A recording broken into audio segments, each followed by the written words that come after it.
Welcome, friend. I'm Jack, host of the channel, and today we're diving into another episode. Pour yourself a drink and get comfortable, because I've got a powerful story coming your way. If something hits deep, drop your thoughts in the comments. Let's get into it.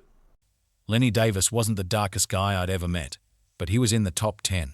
He wasn't very dark at all. He just seemed that way. He wasn't even 6 feet tall, but he always left an impression. Maybe it was the permanent scowl on his face or the scars with a bluish tinge. He was definitely not a man you'd want to meet in a dark alley. I was lucky to have him on my side. My name is Mike Johnson, and I manage a small company called Divine Distribution, which packages and distributes large quantities of DVDs, CDs, and other similar products. It's labor-intensive work, and getting people to do it for minimum pay is next to impossible. Don't be fooled by the name. There's nothing divine about it. By using several loopholes in federal and state laws, we hire people who appreciate the opportunity but are borderline legal. My workforce consists mostly of Jamaicans, including Lenny, with a few Dominicans and Haitians thrown in. Although they were all appreciative of the work, sometimes they slacked off. It was difficult to keep them working to their fullest potential until I realized the power of Lenny Davis. I watched him carefully for about 2 weeks and finally decided to approach him. He was articulate and spoke with what I thought was a perfect British accent. But what did I know about those accents? He grinned broadly when I offered him the job of shop supervisor. It was, to say the least, a little unnerving. The new job came with a nice raise and a few fringe benefits that none of the floor workers had. I got the feeling there was more to him than appeared, but I wasn't interested enough to ask questions. Productivity increased almost 30%. I was happy, the company was happy, and Lenny was happy. He seemed to be where he was meant to be. It was hard to explain. The company was now running smoothly. If things went as planned, we would be able to continue operating for at least another 18 months before we were shut down for some state or federal violations. This was my 6th similar enterprise in the last 10 years. It paid good money, but wasn't what you'd call a career opportunity. I stashed away as much as possible in anticipation of leaner times. The good thing was that I usually had another operation ready to go when one closed down. I don't really remember how I got into this line of work. I was never a mainstream type of guy. Doing things the normal way was boring and predictable, not what I was looking for. My younger brother, Eddie, was just the opposite. The most important thing in his life was his union job with a local electric company. He always knew where and when his next paycheck was coming from, and he was comfortable with that.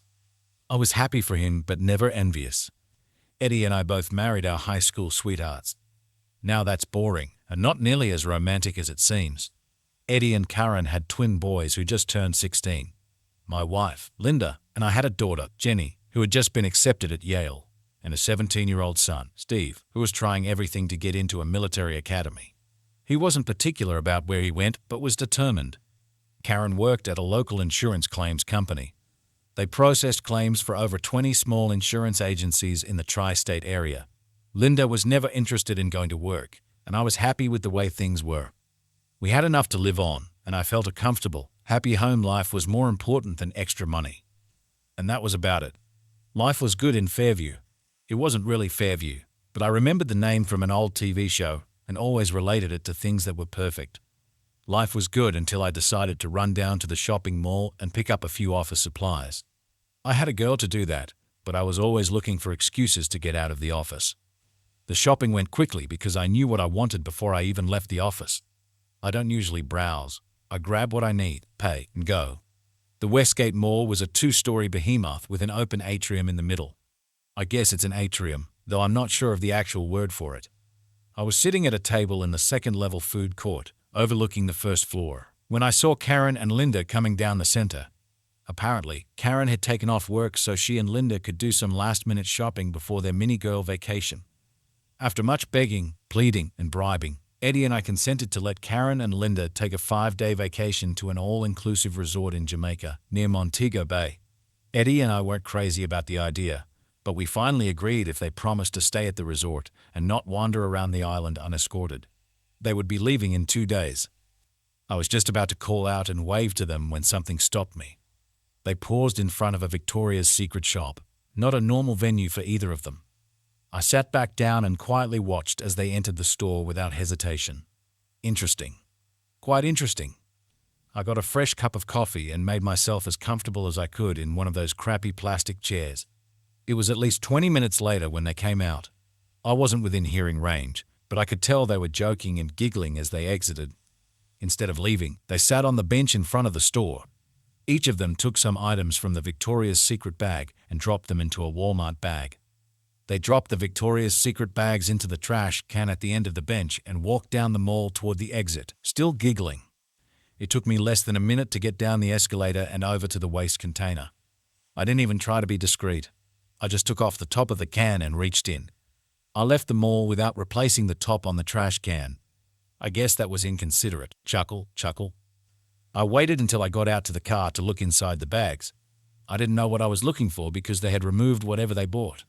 I didn't know which bag was which, but inside each of them were a few sales handouts and a receipt. They each bought 2 pairs of baby doll sleepers.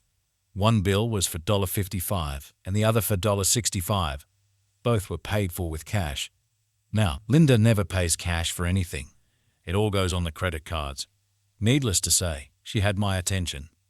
I didn't want to jump to any conclusions until I had a chance to confront her. Actually, I wasn't going to confront her, but rather let her have an opening to explain the purchases. I had to conclude that they were bought specifically for her upcoming trip, which Eddie and I were not going on. On the drive back to work, I saw dark clouds on the horizon, but the sun was still shining. I was sulking at my desk, trying to figure out where I had gone wrong, when Lenny Davis walked in. "Mr. Johnson, I sense that something is wrong. Is it a problem I should be aware of?" "No, Mr. Davis, it's not a problem that should concern you. Everything is fine with the floor and the work. You have nothing to worry about." I motioned for him to sit. He was smiling but still had a look of anxiety on his face.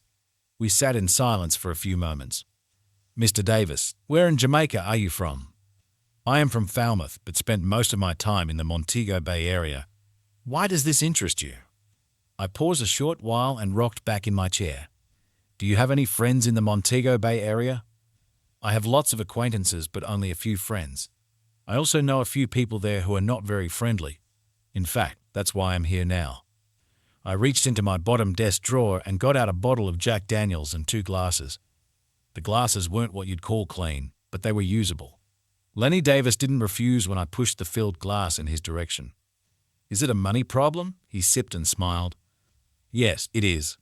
Not much, only $10,000, but enough to make me seek safer surroundings." He noticed I was smiling and knew it wasn't because of his situation, but because of what I was contemplating. I get the feeling that Mr. Johnson needs my help and is trying to figure out how we can benefit each other. Am I correct? I thought it was funny he referred to me in the third person and laughed a little. "Mr. Davis, are any of your friends or acquaintances of disreputable character?" Now he was laughing. "Of course, Mr. Johnson, they all are." We were both smiling as I filled the glasses a second time. We sat quietly for what seemed like several minutes, but might have been less. "Tomorrow, Mr. Davis. Tomorrow we will help each other." He smiled again as he got up to leave, and I noticed the gold tooth on the right side towards the rear. I thought it was a little ominous. That evening, it was a family dinner. Jenny let everyone know that she could start a summer session at Yale if she left within a week. Linda wasn't thrilled with the idea, but she was outvoted. Steve had decided he wanted to complete a year at the Marine Military Academy in Texas before starting college. I had previously rejected the idea because of the expense, but tonight I felt different. Linda gave me an odd look when I supported Steve's idea, but didn't say anything. After the kids left the table, I asked Linda about her day. "Karen and I got the last few things we needed for the trip. I got the cutest little flip-flops. We decided not to take a camera because we were worried about losing it. We each got new swimsuits, 2-piece ones, but modest. We're not young, you know." I smiled a little at the way she was chatting. She was nervous, and when that happens, she tends to talk too much. If I let her rattle on, she might eventually trip herself up. But I already got the answer I was looking for. She said nothing about the trip to Victoria's Secret and didn't hint at it. She was still talking, but I was no longer paying attention. She finally realized what she was doing and shut up. It was too late. She gave it away without even admitting anything. It would have been easy to confront her, but that would have accomplished nothing. There was a lot more going on than a trip to a fancy lingerie store. Linda was fairly quiet for the rest of the evening. I could tell she felt a little uncomfortable about her talk session. Any further discussion on her part would have just made it worse. Linda was setting up the DVR to record her programs while she was gone, while I started checking out tuition fees and our total assets. It was not a pretty picture. I would need at least $75,000 a year for Jenny, and the one high school year for Steve would be $20,000. I decided to prepay 4 years for Jenny, but just the 1 year for Steve. That would leave me with less than $30,000 in the bank. I could figure out Steve's college program later. Hell, he didn't even know where he was going to go. I gathered up all the addresses I would need and prepared letters and envelopes. All I would need to do the next day would be to make a trip to the bank and a few phone calls. Maybe I was rushing things. Maybe there was no problem. All I had to base my concern on was a trip to the mall and a bad feeling in my stomach. Linda had already gone to bed when I decided to call Eddie. He always stayed up to watch the late show. Eddie, are you still up? Yes, Mike. What can I do for you? Is the late show on yet? Nope, 10 minutes to go. Talk fast. Eddie, I don't mean to get you upset or anything, but has Karen been acting funny lately? Don't jerk me around, Mike. What's going on? You know, little stuff that just doesn't seem right. You mean like the Tupperware parties and home shopping parties? Maybe. Why are they funny, Mike? Karen and Linda have started going to these things regularly, along with book club meetings and card parties. Yeah, so what? Karen doesn't read much. She hates to play cards, and she never buys anything at those damn parties. Did you say anything to her? Hell no, I didn't want to take the chance of ruining my marriage. What do you mean, Mike? If I accuse her of something, or even hint at it, and I'm wrong, my life would be a living hell. I ain't saying a damn thing until I have more to go on. Did she show you what she bought while she was shopping today? Yeah, a swimsuit, a pair of sandals, and a floppy hat. Why? I just wondered. There was an awkward lull in the conversation, which I finally broke. Eddie, does that guy you know from high school still work in the personnel department at Continental Claims Associates? Yeah, I think so. Why? Could you call him tomorrow and ask if any other company employees are taking vacations at the same time Karen is? Mike, what the hell is going on? Eddie, I don't know. I just know that something is not right. Linda doesn't have a lot of opportunities to meet guys, but Karen does. This trip to Jamaica seems a little fishy to me. Maybe I should just talk to Karen. No way, Eddie. Whatever you do, don't say anything to her. Okay, I'll call him. Got to go now. The late show's starting. I slept on the couch that night. No specific reason, but I just didn't feel like crawling into bed with Linda. I closed out 2 money market accounts and cashed in 3 certificates of deposit. I called all the appropriate agencies at Yale and the military school before getting the cashier's checks drawn up. What wasn't needed for tuitions and such, I took in cash. I left $1,000 in the checking account. Before lunch, I had 4 years of Jenny's college paid for and a year of military school for Steve. As I was leaving the post office, I got a call from Eddie. Mike, you were right. About what? All of it. Well, Corey in the personnel office told me that Karen has been playing around with one of the auditors, a guy named Calvin Barnes. It's common knowledge in the company, and I don't know why I haven't heard about it before. Anyway, Calvin and a friend of his, Jason Ellis, are taking vacations at the same time Karen is. Damn it. I was afraid of something like that. Can you get me any info about those guys other than their names? Got it already. Mike, I'll send you a couple of company ID photos over the phone. The guy with the glasses is Barnes. Thanks, Eddie. Hey, bro, I'm sorry about all of this. Don't apologize to me. Mike, it's my wife who got Linda into this mess. Eddie, meet me after work at the Red Rooster. We have things to talk about. Gotcha. Lenny Davis was smiling as I walked into my office. I just smiled back without saying anything as Gloria, my secretary, brought in 2 cups of coffee. Lenny waited patiently as I downloaded the 2 photos from my phone to the computer. In 2 minutes, he had a hard copy in his hand and a photo of each man on his phone. There was a wicked little grin on his face as he sat in anticipation. Can we get down to business now, Mr. Davis? Most certainly, Mr. Johnson. It took less than an hour to come to an agreement and settle on a price. He was happy, and I was happy. However, Eddie might not be too pleased when I told him what his share of all this was going to cost. Eddie dropped a small bomb on me when we met after work. He had decided he was going to visit our uncle in Tennessee for an indefinite period. Eddie? That's a little drastic under the circumstances, don't you think? I was awake all last night thinking about things. Today, I made half a dozen calls to people to verify my suspicions about Karen's activities. It's not too drastic, Mike. If anything, it's a little too late. Sorry, Eddie. I never realized. It appears I didn't have a clue about what was going on in my own marriage either. What's wrong with us, Mike? Why did they do this? And how come we didn't see it coming? For the next few moments, we sat quietly eating peanuts and sipping on warm beer. I ordered a couple more cold ones and smiled at my brother. How can I help you out, Eddie? What can I do? We're okay, Mike. I got a small trip trailer lined up. The boys and I are going to pack up most of what we'll need and should be in Tennessee by the next day. What about your job? You love the job. I know. It was a hard choice. I already called Grant. He said I won't have any trouble getting some type of work there. Whatever it is, it won't have all the fancy union benefits, but the boys and I will get by. I'll be taking all our savings and investments with us when we go. What are you going to tell Karen? I'm leaving her a note that we went to Alaska. I always talked about going there, so she might be gullible enough to buy it, at least for a while. Oh yeah, that reminds me, Eddie, you owe me $4,000. What? What the hell do I owe you $4,000 for? You got to trust me, Eddie. It's money well spent, and it's better if you don't know any more than that. Will I get it back? Probably not. Crap. I decided to give Linda another chance to come clean after supper that evening. The results were no better this time. She did mention that since her cell phone wouldn't work there, she was leaving it at home. She told me to assume everything was okay unless I heard otherwise. If there was a problem, she promised she'd find a way to let me know. Since Linda was going to spend the evening packing for her trip, I decided to take the kids out for a night of bowling. The suggestion was met with a lot of groans and eye rolling, which stopped as soon as I shook my head and drew my finger across my lips. We did go to the bowling alley, but we never did bowl. It was not something I wanted to do, but something I had to do at this point.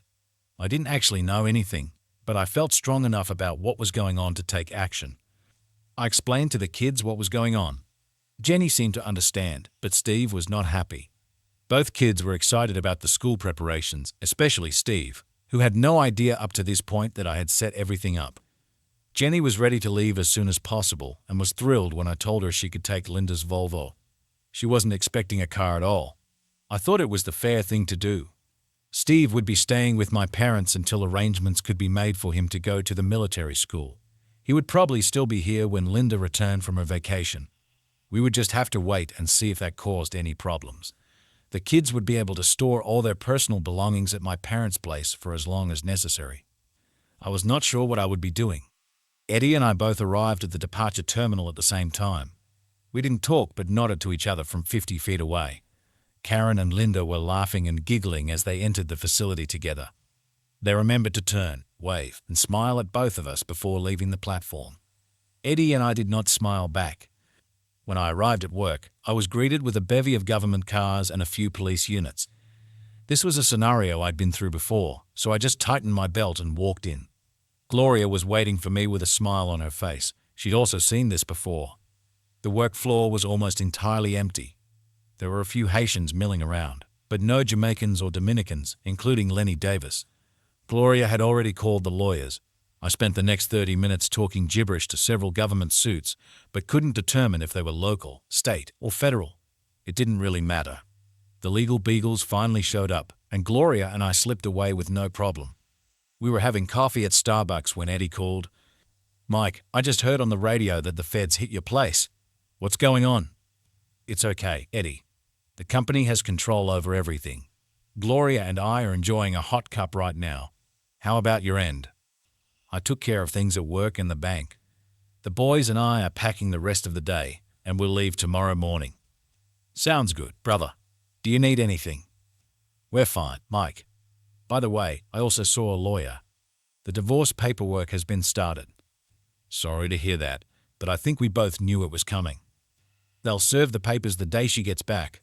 I'll be long gone. I guess I'll have to pick them both up at the airport when they get home. I'll just drop Karen off at the house. Is that okay? Sounds great to me. I guess they're there by now, all settled in their rooms. Are you sure you don't want to let me in on what's going on? No way, brother. The less you know, the better. I don't think anything will happen until tomorrow. You can think about it while cruising down Route 81. No sooner had I hung up the phone than I got a call from Pierce Donovan, our division chief and the man who sets up the new operations. Gloria and I were summoned to headquarters in King of Prussia the next morning. Gloria seemed happy about it, but I had some reservations. I can't explain it because I really liked the job. I made arrangements to pick Gloria up the next morning and headed home. Jenny already had her car packed for her trip. I would have liked to go with her, but she assured me she was ready to take care of herself. Under the circumstances, I didn't argue with her. Most of her things were in cardboard boxes in the garage to go to my parents' place for storage. Steve was packing almost all his things for storage. The military school would provide everything he needed. They better for the price they were charging. Dad would drive him down so he could visit a few old Air Force buddies in San Antonio. Mom was very adamant about begging out of that trip. I was proud of the way the kids were handling things. They had a better idea about what they wanted to do than I did.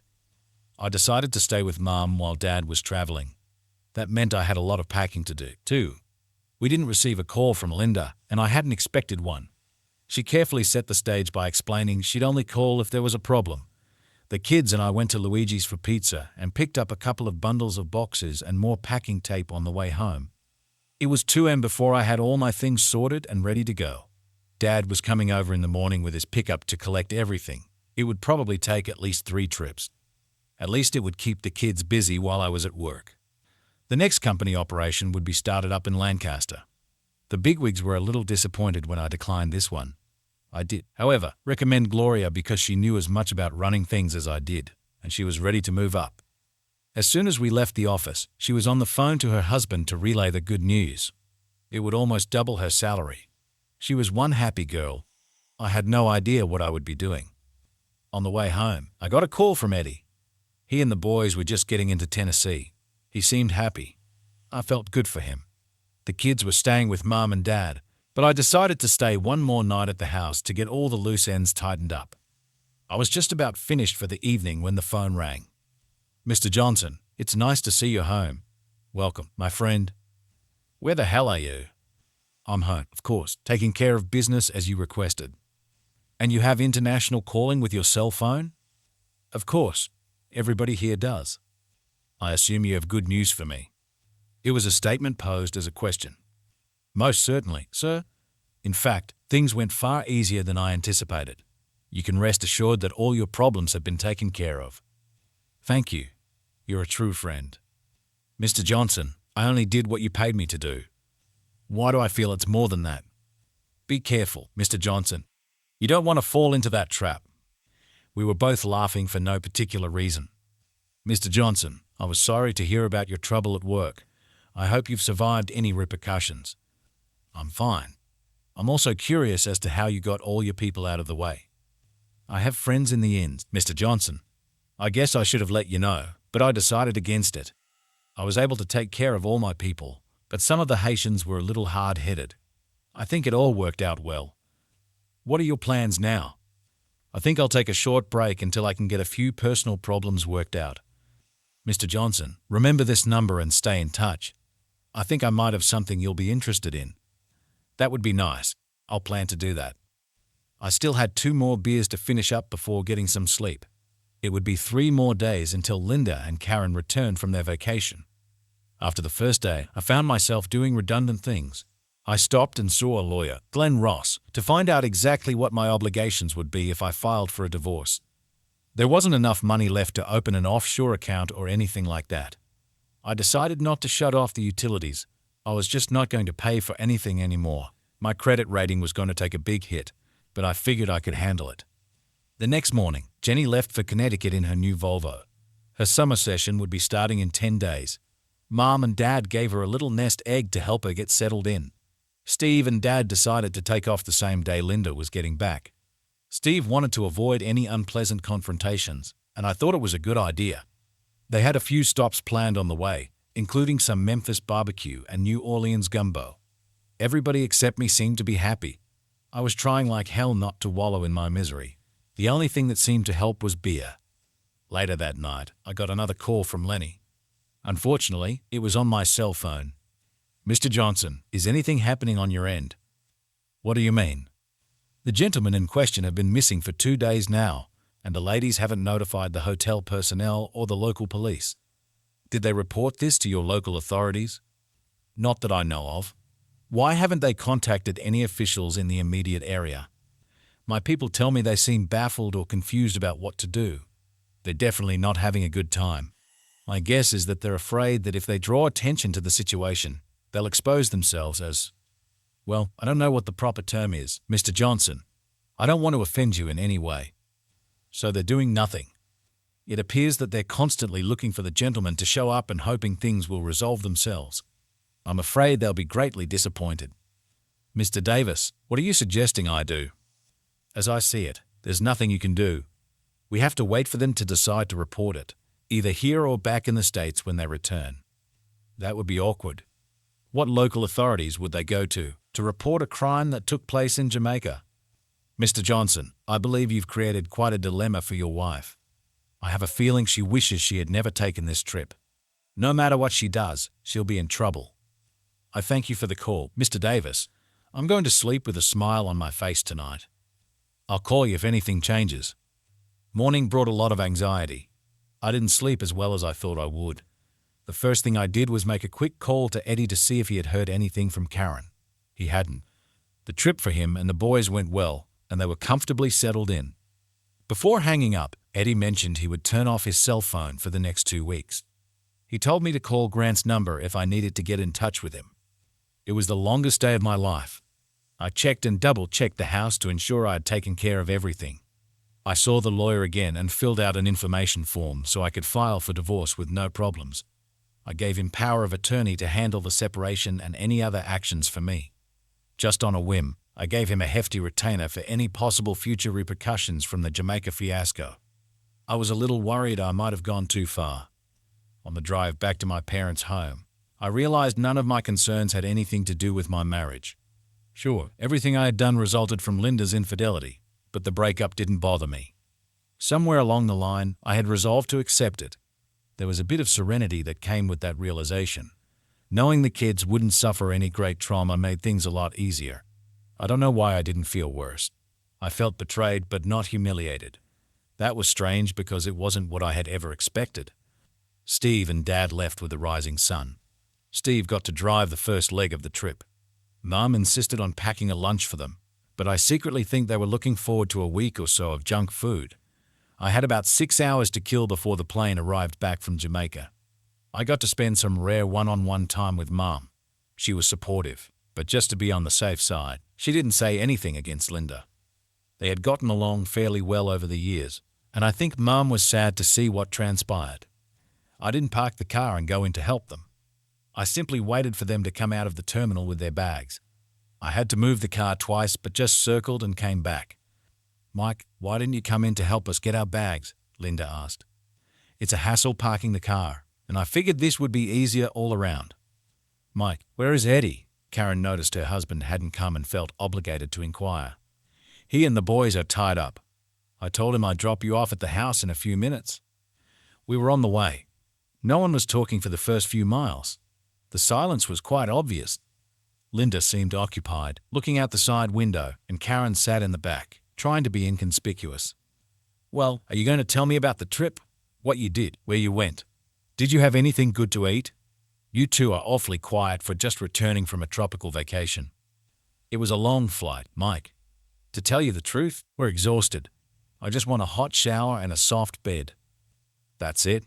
That's all you have to say for 5 days? I'll tell you all about it tomorrow, okay?" Since she was back to looking out the window, she didn't see me smiling to myself. The rest of the trip home was silent. It would have been easy to push the envelope a little, but I was having enough fun just watching them squirm. Since I hadn't heard anything from Lenny, I had to assume they didn't report the missing men to anyone. I wondered what they did with their luggage. Interesting. I dropped Karen off at their house and, 10 minutes later, pulled into our driveway. Linda looked at me with an odd expression when I removed her bags from the car and set them on the grass instead of carrying them into the house. As I got back into the car, she finally spoke. "Mike, where are you going?" Aren't you coming into the house? What about my bags? I have to run right now, darling. I'll call you later. She looked bewildered, standing there watching me drive away. I would have loved to see her face when she discovered I had moved out of the house. Of course, she wouldn't have a lot of time to dwell on it because Karen was probably on the phone by now. Mike, Linda has called 3 times already. She keeps asking me what's going on, and I keep trying to avoid answering her. Mike, you know I'm no good at that kind of stuff. I don't like what happened, but I don't want to be in the middle of it either. You're going to have to talk to her. Sorry, Mom. The next time she calls, I'll take it. Did she ask about the kids at all? No, she was sort of babbling about an empty house and a problem Karen seemed to be having. I didn't try to give her an explanation. I just put her off. I grabbed a beer from the fridge and got comfortable in the easy chair by the phone. It was only a 10-minute wait for the next call. Mike, what the hell is going on? Can you be a little more specific? What are you doing over at your parents' house? Where are the kids? I'd appreciate some answers. What the hell is wrong? Jenny left for school. She wanted to get settled so she could take a few summer sessions. Everything's fine. You don't have to worry about her. Why couldn't she have waited until I got back? What was the big hurry? I don't know. I guess she was anxious. All of Steve's things are gone. Where is he? Dad and Steve are on their way to Texas. He's finally getting to go to one of those military schools he's been nagging us about. Since he's going to be gone for at least a year, he put all his stuff in storage like Jenny did. Why didn't you discuss this with me? I'm their parent too. You completely left me out of everything. That's not fair. Yeah, I know. Life sucks. What does that mean? You have no reason to get sarcastic. What the hell are you doing at your parents' house? Did you move out too? Bingo. Jackpot. You figured it out. Yes, I moved out. You have the house all to yourself. There was no quick retort. I don't know how long the silence was, but it seemed like minutes. I waited patiently for her next move. Karen called. She said Eddie and the twins were gone. He left a note saying they went to Alaska. Do you know anything about that, Mike? Yeah, he told me a little bit. Linda hadn't mentioned the divorce papers Eddie said were going to be served on his wife. I could only assume it hadn't been done yet. Mike, what brought all this on? Tell me something. I try to stay out of Eddie's life. Linda. All I know is that he mentioned a guy named Calvin Barnes.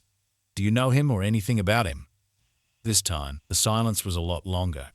I waited for some type of response. I'm sure she was thinking that if Eddie knew about Calvin, I must know about Jason. Mike, I'm not feeling too good right now.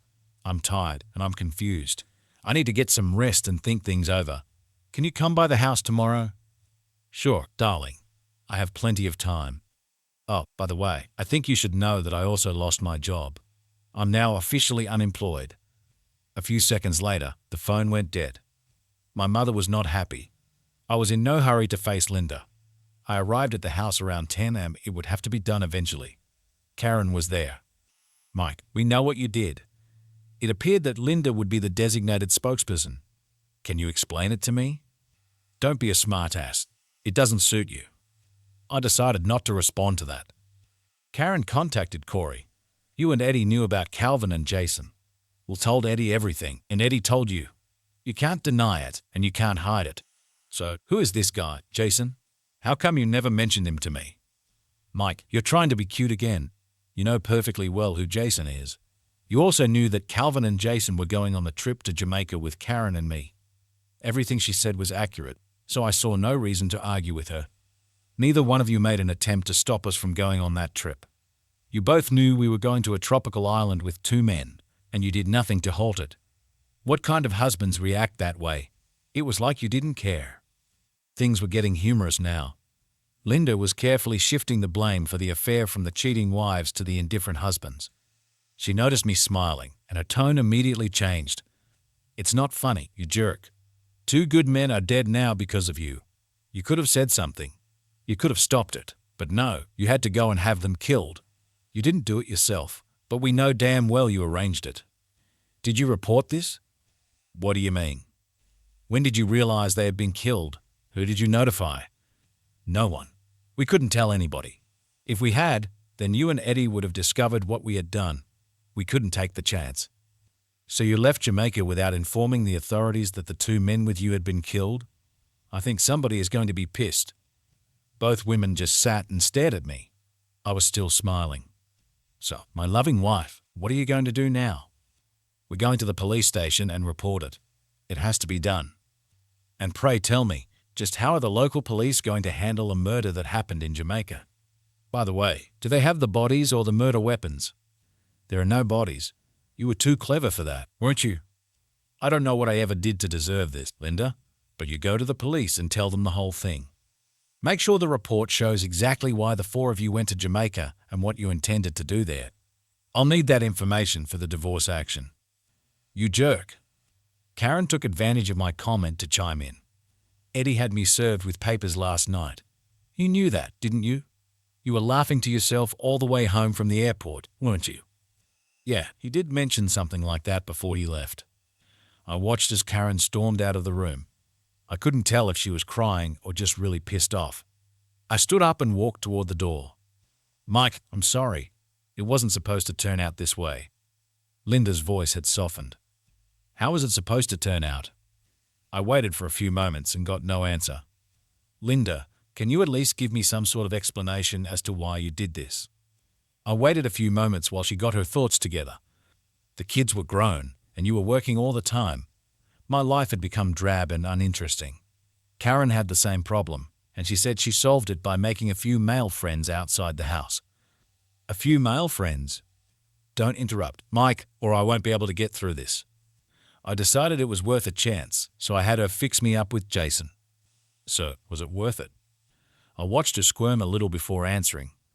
Actually, Mike, yes, it was worth it. It was fun and exciting. I can't lie to you, I enjoyed every minute up until I met Jason. You were the only guy I'd ever been with. I would never consider leaving you to be with him, but I always had a good time when we were together. So, I was just a big joke. It wasn't like that, Mike. I wasn't trying to replace you or make fun of you. I was just trying to make my life a little more interesting. I really didn't need to hear any more. I turned and walked out the door. I went to Burger King for lunch. The next day, Detective Danny Green came to see me. He allowed me to drive my own car to the station. I think he did that so he wouldn't have to drive me back.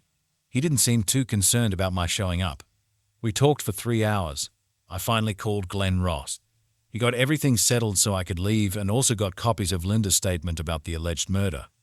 Her certified comments about the reason for the trip would be enough for the divorce papers. Detective Green seemed baffled. He said he'd have to contact the Montego Bay police and Jamaican authorities before arriving at any course of action. I'm totally ignorant about all the terms used to describe the different levels of killing someone and what proof is required for each one. He tried to explain it to me, but I blocked it out. Late that night, I got another call from Lenny Davis. It was short, very short. Tomorrow, Mr. Johnson. Tomorrow will be a glorious day. Tomorrow came, and nothing happened until about 2 p.m. when I got a call from Detective Green. He was sort of laughing as he talked, which I found unnerving. Mr. Johnson, watch the 5 p.m. local news this evening and the 6 p.m. national news. I think you'll find it interesting. It was a short news blurb, but as Detective Green said, interesting. 2 local men were found wandering naked down a dirt road in the hills, about 60 miles south of Montego Bay, Jamaica. The men claimed they'd been kidnapped and held for ransom at a goat farm in the mountains. They managed to escape early that morning and make their way toward town, where they were rescued. The national news was basically the same, except it had pictures of the 2 men and mentioned their names. A short while later, I got another call from Detective Green. He asked me to come in the next morning so we could discuss the circumstances surrounding the incident. I thought that was mighty generous of him. Mom thought the whole thing was hilarious, and I think she even winked at me. I slept well that night. As I went into Detective Green's office, I saw Linda and Karen being escorted into the same interrogation room I'd previously been in. I'm sure they were going to have a lot of fun the rest of the day. Mr. Johnson, I'm not sure you're completely innocent concerning this affair, but I see your involvement from a far different perspective now. He was actually smiling when he said that. I couldn't help but return the expression. As I said before, I'm completely innocent of anything to do with the disappearance of those 2 men. I thought he was going to burst out laughing, but instead he offered me a cup of coffee.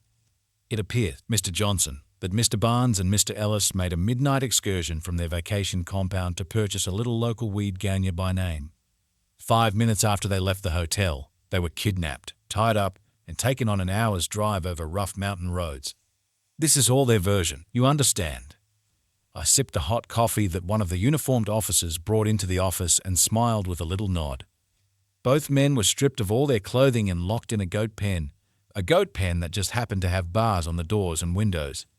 The next morning, they were informed that a ransom demand for $10,000 each had been delivered to the ladies who accompanied them to the hotel. They wouldn't be released until the ransom had been paid. Detective Green stopped for a moment and tasted some of the machine coffee. It sucked, but he seemed used to it. Detective Green, I don't believe my wife or my sister-in-law had access to that kind of money. Apparently not. The following day, Mr. Barnes and Mr. Ellis were told that the ransom demand had been dropped to $2,500 each. This was presented to both Mr. Johnson and Miss Davis. The coffee actually tasted a little better by this time. The next day, the price was $1,500 each, and on the day the ladies departed to come home, the price had dropped to $500 for both men. I can only assume the ransom was never paid. It gets better than that. Mr. Johnson, much better. He motioned to silently inquire if I wanted more coffee, but I declined. That night, the men conveniently overheard their captors talking. Since the ransom hadn't been paid, the kidnappers decided they would have to kill both of them in the morning. Luckily, they discovered that one of the windows in the hut was unlocked. I found it hard to control myself at that point, and my host was having the same difficulty. We managed to keep it down to muffled snickers. In a heroic effort, they broke free from their confinement and made a mad dash for freedom down the mountain with no shoes and no clothes. I swear that if it hadn't been such a serious situation, both of us would have burst out laughing. We took a moment to contain ourselves and then started up again. Mr. Johnson, neither your wife nor your sister-in-law ever got a ransom demand. Now, isn't that amazing? Is that a question or a comment? Both of us were actually laughing, but very quietly so as not to attract attention. Seriously though, Mr. Johnson, I'm sure you had some input into this entire fiasco. However, I don't see any reason for us to pursue anything at this end. Well, that is good news. Can I consider this case closed, or should I be prepared for something popping up in the future? It's closed as far as I'm concerned. Your wife and sister-in-law, however, have a few more questions to answer about the charges they made against you and your brother. Our legal people are reviewing their statements pretty closely. Linda and Karen were still in the interrogation room as I left the building. My wife saw me as I walked by and tried to make some sort of gesture. I pretended not to see her and kept walking. It was a front-page story in the local newspaper, and both Linda and Karen were mentioned by name. I'm sure they'll be getting a lot of questions about that from all our friends and relatives.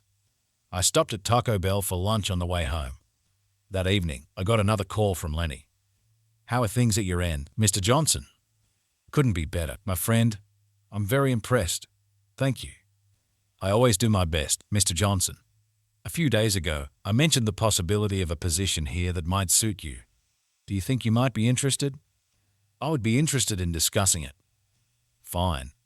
There will be a ticket waiting for you at the Jamaican Airlines counter tomorrow morning. Don't worry, it will be a round-trip ticket. Lenny was laughing on the other end, a wicked little laugh. 6 weeks later, I was completely relocated to Falmouth, Jamaica. It appears Lenny Davis had many friends who had a lot of money that needed to be invested. They bought an all-inclusive resort facility that had come upon hard times. Since 90% of the clientele were from either North America or Europe, they wanted a man of my stature to be the responsible person of authority. Yes, I sold out. I was now in the position of posing as a front or a shill, so to speak. Although I was required to actually set up and manage the facility, I still reported to a clandestine group who wished to avoid any and all publicity. I was well paid and well compensated. It was an interesting position. I had a lady working with me named Maura, who was wanted by Finnish authorities for the murder of her philandering husband. As long as she stayed in Jamaica, she was safe. She was in charge of all the recreation events and advertising. Most of the other employees were locals who, for some reason, seemed to have excellent work ethics. Many of them, I discovered, were hired by Lenny Davis. Interesting. There were 3 different restaurants in the facility, and the prominent menu item at each of them was goat in some fashion.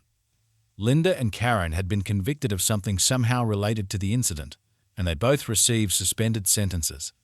I never even found out what the exact charges were. I hear that Calvin Barnes and Jason Ellis both accused Linda and Karen of refusing to pay their ransom. They never believed the story that no ransom demands were ever made.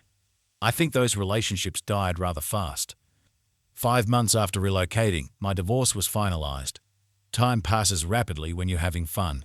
2 years have gone by. Jenny is doing great at Yale, and Steve is now at Texas A&M on a full scholarship. Linda keeps in touch with them 3 or 4 times a month by cell phone. Karen tracked Eddie down in Tennessee and had him served with papers to get custody of the twins. A week later, Eddie and the boys were in Alaska. Maura and I moved in together. There's an odd excitement about sleeping with a woman who murdered her husband, sort of like bungee jumping. I had no further contact with Linda until last week. Mr. Johnson, I have good news and bad news. Lenny had turned into a big joker. I always have to be on my toes. Give me the bad news first. The Silver Star cruise ship arrived this morning, and your wife is on board with a gentleman friend.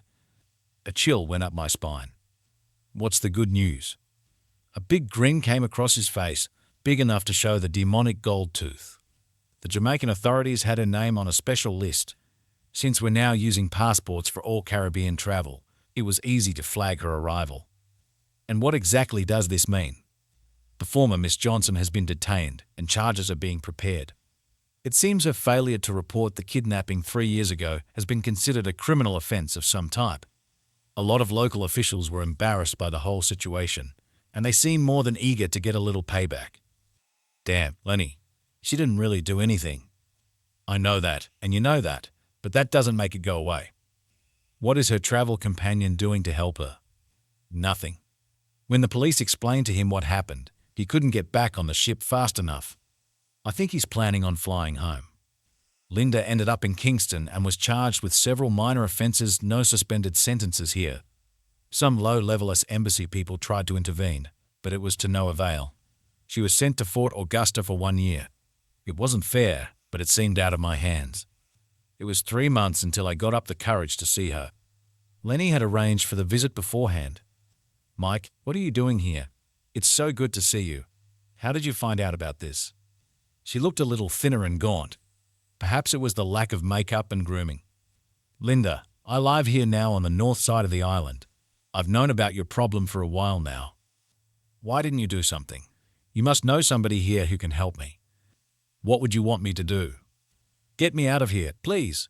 You can't imagine what this is like. I looked at her without speaking. I didn't know what to say. Mike, the guards are forcing me to provide favors for them. Favors. Sexual favors. Mike, I'm being forced or coerced to provide the male guards with sexual favors. Do I have to be more explicit? No, I think I understand. I'll see what I can do. We spent the next 30 minutes talking about the kids and what they were doing. When I left, I promised her again that I would see if I could help her. I know it doesn't make sense. I should really be happy to see the witch being torched, but she was my wife for 20 years and the mother of my children. I explained the problem to Lenny. He seemed a little confused at my concern for Linda's well-being but promised to take care of things. As if by magic, Linda became off-limits to the guards, and there would be no repercussions. I never verified this, but I had Lenny's word, and that was good enough. The process was started to change her sentence to time served. 2 months later, I drove down to Kingston on the day she was being released and scheduled to go home. As usual, some low-level embassy personnel were taking credit for getting her sentence commuted, but I knew better. I didn't get to talk to her, but we saw each other from afar. She was smiling, sort of, and wearing a powder blue maternity dress as she walked across the tarmac. Never saw her again. Never intend to. Thanks for hanging out with me on today's episode, brother. I'm Jack, host of this podcast, and it's great having you here. If today's story hit home, send it on to a buddy who might need it. Remember, we're all in this together, turning life's curvy balls into wins.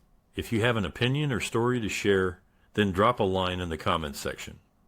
Don't forget to subscribe and hit the bell so you don't miss out. Until next time, keep your chin up and keep pushing forward. Stay strong, folks.